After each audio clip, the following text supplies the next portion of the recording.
There are people who claim to have felt something.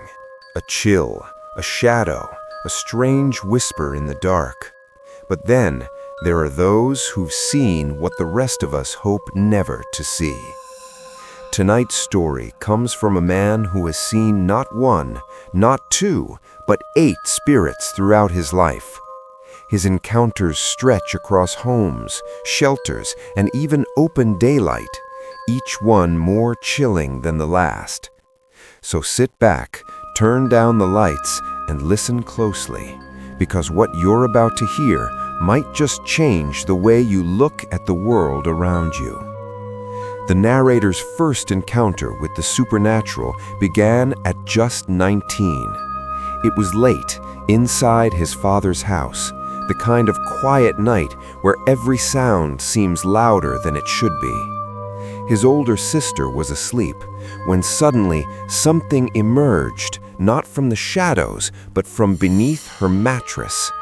A figure rose slowly upward through the bed, reaching over her body, and before the narrator could even move, it grabbed his right knee with both hands. Cold, solid, real, and then gone. It vanished as suddenly as it appeared, leaving him frozen in place, unsure if he had just dreamt it or if something truly reached out from another realm. The second encounter didn't happen in person, but through a camera lens. A camcorder mounted on top of an RC truck aimed at a bedroom captured something impossible. A young girl, the spirit of his little sister, was seen walking from the bathroom to her parents' bed. The strange part? It wasn't just the narrator who saw it. At least 3 to 5 other people were there, all watching it live.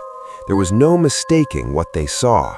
The figure was unmistakably her, but she had already passed away. The third experience took place in a homeless shelter in Grand Island, Nebraska. That night, the narrator didn't see a ghost directly, but what he saw was just as chilling. While getting ready for bed, with the lights still on, he saw the bed across from him sink down, as if someone had just sat on it. There was no one there, no sound, no movement, just the indentation of an invisible figure sitting right before his eyes. Then came the fourth, and this one would haunt him for years. Inside his first apartment, something darker than the darkness itself began to make its presence known.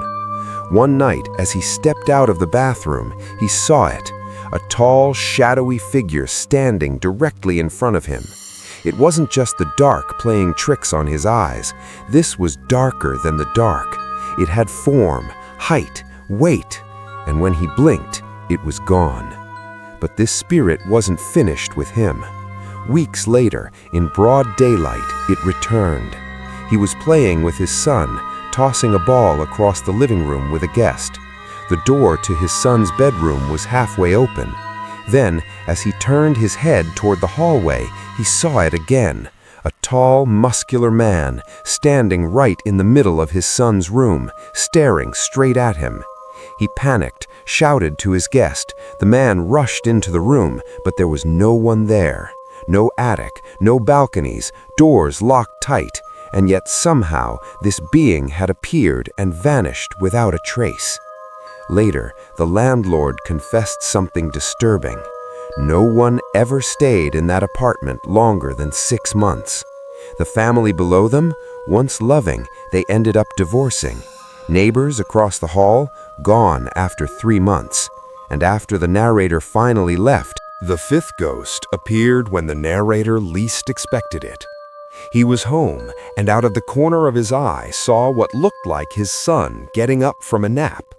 He gently told the boy to go back to bed, but when the figure turned, something was off.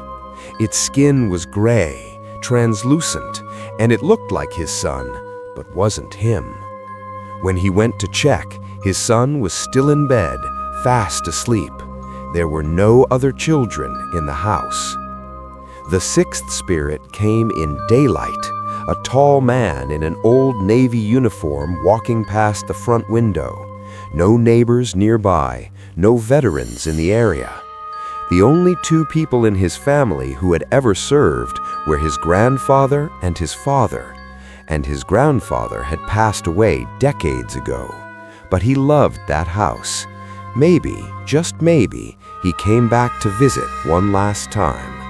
The seventh encounter might have been the most tragic because he had proof.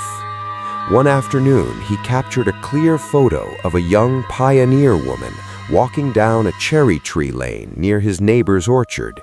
Bonnet, long sleeves, ankle-length skirt, lace-up boots, every detail visible. But in a moment of disbelief, or maybe fear, he deleted the photo. Proof gone forever. And then came the final one. Just a few months ago, he saw something tall and white glide past his front door at night. The cats saw it too, their heads turned together, eyes wide, ears pinned back, tracking whatever invisible thing had passed by. The fear in their eyes was all the confirmation he needed. Something was there, something real. Over the course of his life, this man has seen, heard, and felt what most of us only hear about in ghost stories. 8 encounters, each from different times, different places, but all carrying that same strange truth. Something exists beyond what our eyes can explain. Maybe these spirits were echoes, fragments of lives left behind. Or maybe they were drawn to him, someone uniquely attuned to their presence. Whatever the reason, his story reminds us of one thing: the veil between the living and the dead is far thinner than we think. So, what do you believe? Are ghosts real, or is the mind capable of seeing what it needs to believe? Tell the uploader in the comments what you think these spirits were. And if you've ever had your own ghostly encounter, share it below. It might just appear in the next episode. Because on Unseen Experiences, we don't just tell ghost stories.